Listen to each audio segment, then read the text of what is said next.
So Sunday dread is a common thing that I hear, and ultimately it's rooted in not feeling good on Sunday because of what you've got coming up on Monday and the next week. Now, a lot of times I hear that Sunday dread is a product of the fact that you've got work tomorrow.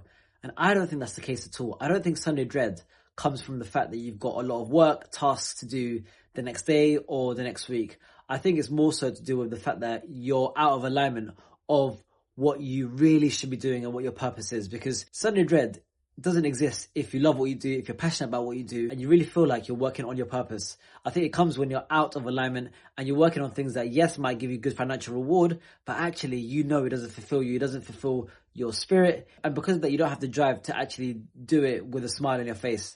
And that's, I think, where Sunday dread comes from. I know a lot of people that don't suffer from Sunday dread and they work Monday to Friday, sometimes on weekends as well.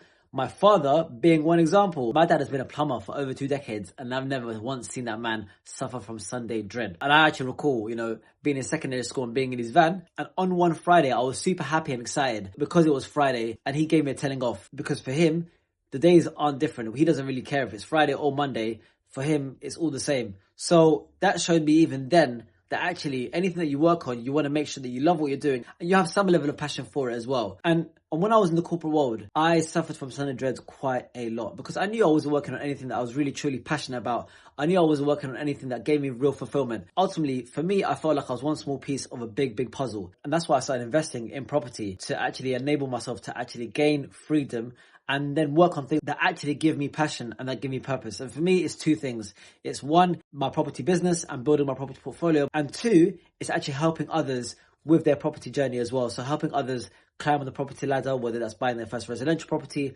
or looking to get their first investment property, and doing it without making any silly mistakes, because I've made a lot of them in my property journey. But ultimately, I work pretty much every single day. Today is a Sunday and I'm recording this YouTube video and I'll be editing this YouTube video. I'm posting this YouTube video. I don't really take days off, but to me, it doesn't feel like I'm actually working. So if this is you, if right now you've got Sunday dread, don't ignore it because the body reacts quicker than the mind does. And what you want to do to change your situation is, first of all, acquire new skills. So what skills is it that you need to be able to get out of the position that you're in? Perhaps you need to learn how to sell, or marketing skills. Perhaps you do actually want to work in the office and maybe it's coding skills that you need to acquire. Or perhaps you actually want to get into trades business. So is it plumbing, electrician, roofing? There's so many different things that you can actually go and pursue that can enable you to actually acquire new skills, because the more skills that you have, the more valuable you become. What you also want to do is get yourself in different rooms and environments as well. If you're around other people that are miserable, that don't like where their life is heading,